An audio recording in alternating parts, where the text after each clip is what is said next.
Customerland is a podcast about customers, how to get more of them, how to keep them, what makes them tick. We talk to the experts, the technologies, and occasionally actual people, customers, to find out what they're all about. So if you're a CX pro, a loyalty marketer, a brand owner, an agency planner, if you're a CRM and personalization geek, if you're a customer service, CSAT, NPS nerd, you finally have a home. I'm Mike Giambattista. Welcome to Customerland.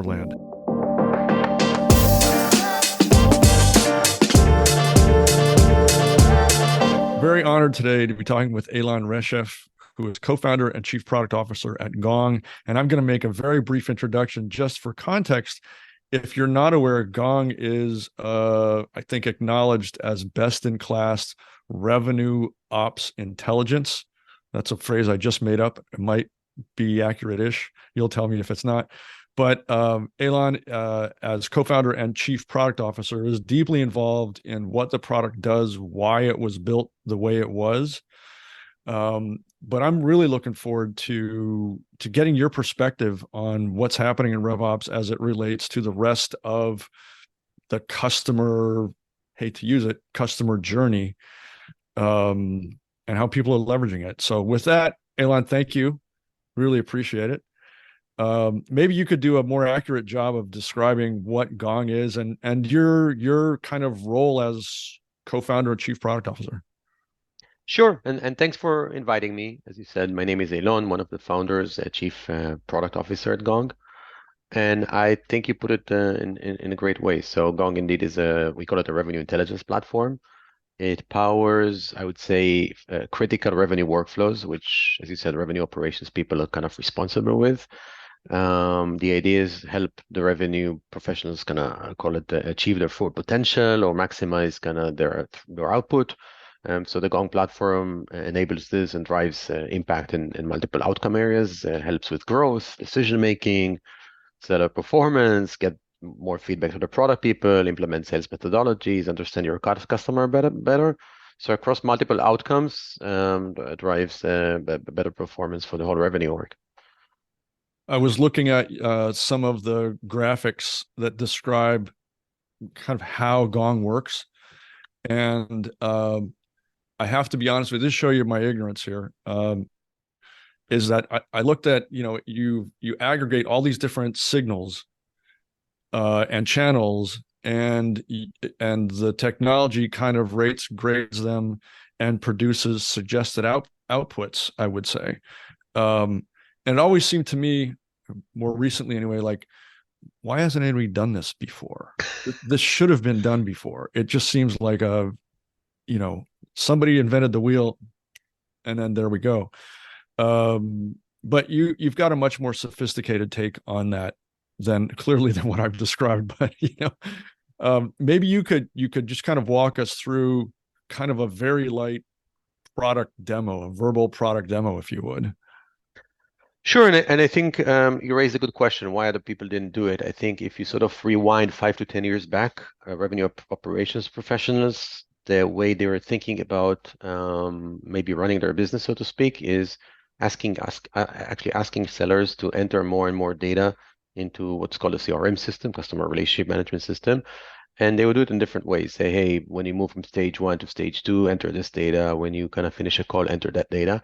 And the idea is if you collect enough data, maybe you can make decisions. And I think what people found out over the years, and I think why, when Gong started in 2015, 8 years ago-ish, we felt that this was broken. I think now everybody realizes it's broken, is that sellers don't like to input the data. They don't input it in the correct fashion or accurately. It's a constant fight. And even once they do, if they didn't enter anything, you can't ask any questions that they weren't forced to do, and it takes time and it's subjective. So the whole idea, and you sort of ask for or demo, I mean, the whole idea is first of all, start with a data layer, meaning instead of sellers having to do the job, have a system do the job. It's like, AI 101, just like machines work versus machine work. So we started with capturing video conversation and phone conversations, then emails and digital interactions, all of the signals that we can collect, and then apply an AI layer on top of it, which basically means I understand that the email is a red flag email, or that conversation is about pricing, et cetera, et cetera. Once you have all of this, you can start guiding the sellers. First of all, you got some data capture. So already You have full visibility into what's going on. And now you can power critical workflows. Things like, hey, can I help you forecast? Can I help you? Can I guide you what deals needs to you needed to pay attention to? Can I help you prospect these customers? Can I help you know the next best action is, et cetera, et cetera? So all those workflows basically driving the efficiency factor. It all starts with the fact that you don't like act on data that is subjective and entered by humans, but it's much more data collected, understood by machines. And the world of marketing, customer centricity, CX, and kind of the broader world that we operate in is peppered with statistics on how poorly so many organizations use the data they collect. You've got it.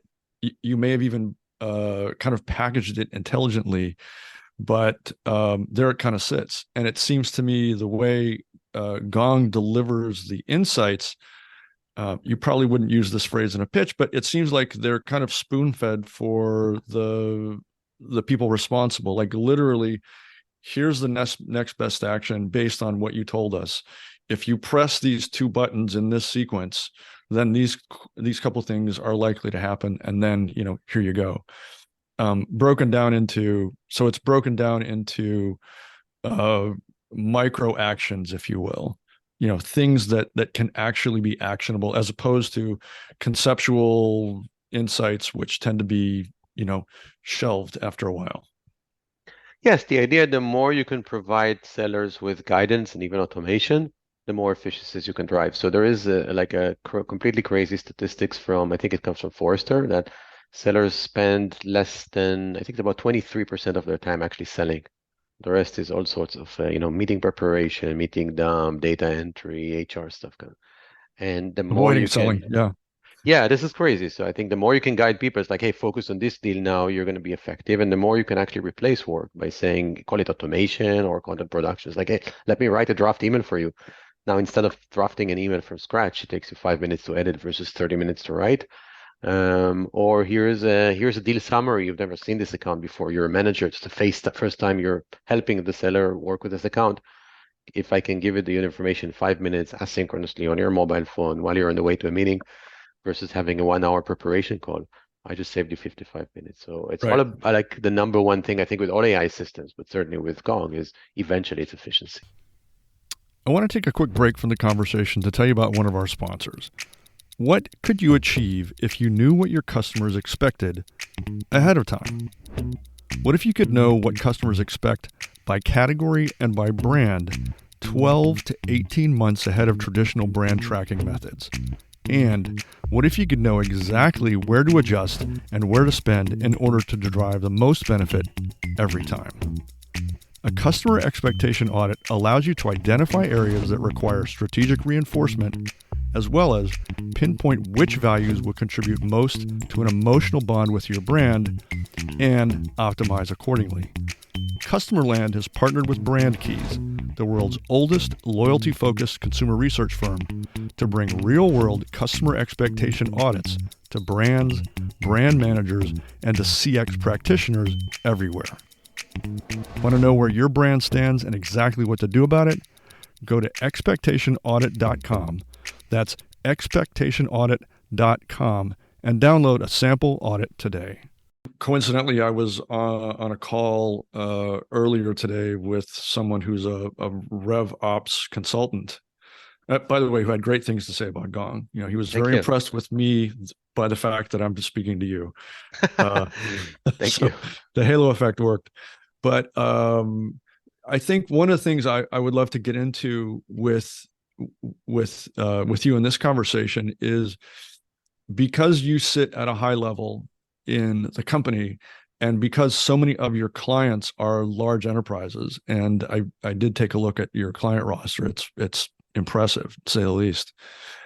You probably have a perspective on trends that a lot of people just don't have the ability to see. You're so many people are just deep in the forest. You get to see how the landscape actually looks and what's happening. So, love to get your thoughts on.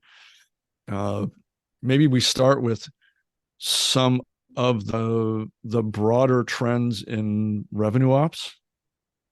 And if you like how Gong is addressing those, but maybe beyond that, what you see as opportunities or challenges that are coming down the road that companies may not be aware of, but because of your perspective, you are. Sure. I'll probably cover a few. So first of all, everybody, I just met with 15 revenue operations leader last week in Half Moon Bay. We had a annual customer conference, and we have a revenue advisory board that basically customer advisory board. It's all RevOps leaders in very kind of leading enterprise companies. It was kind of nice catching up with them in person for almost a couple of days. There are certain like macro trends and certain like more technology trends. I would probably call out like three trends. One is everybody understands that AI changes the game.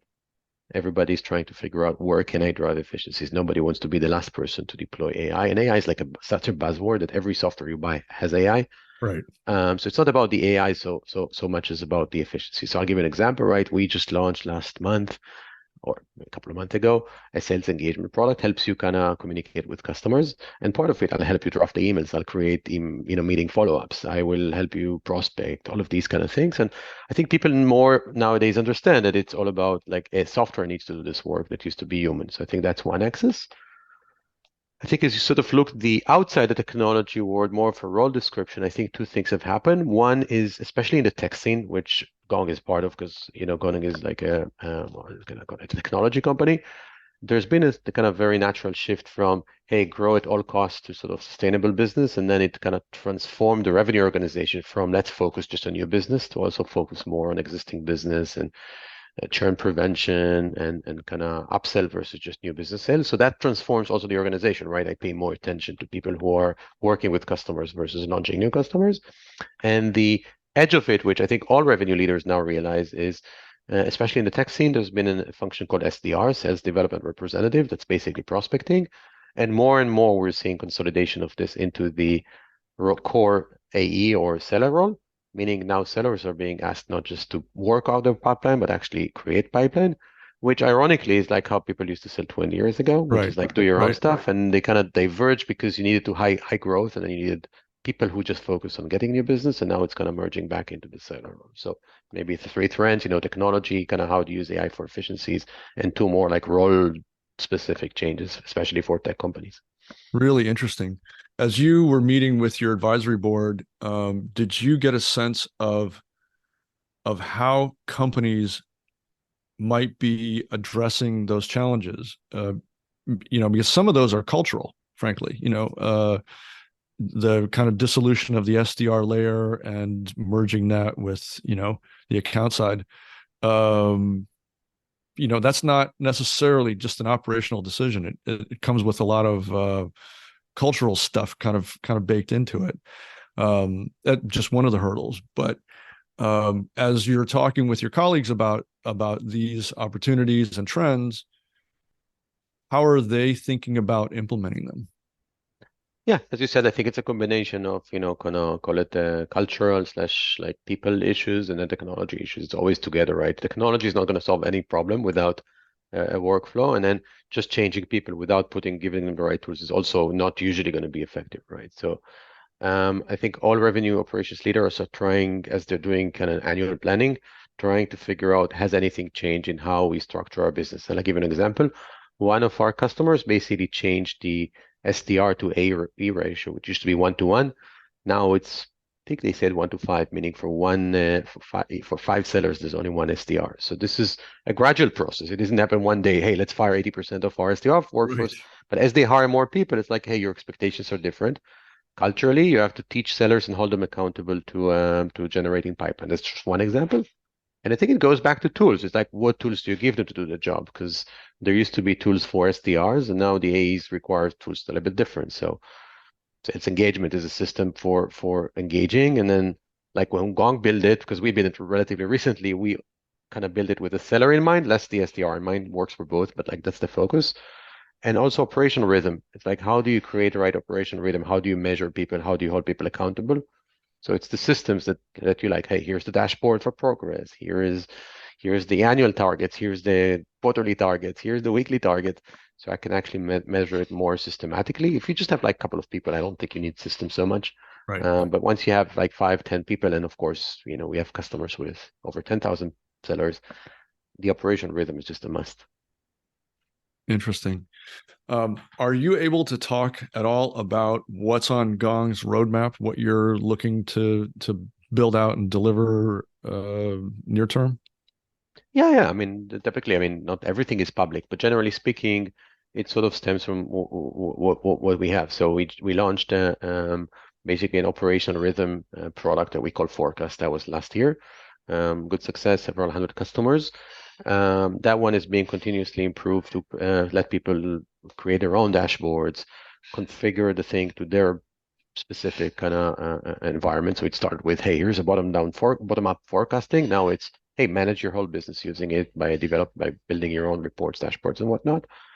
And earlier this year, a couple of months ago, I mentioned kind of sales engagement product. So this one is continuously being enhanced to drive more automation. Hey, now it can create a follow-up email. Maybe in the next few months, it will also create a new outbound email. So this is like requires a little bit more context and even more sophistication. And then at the core platform that we have, which starts with understanding the conversation. So here's a video conversation.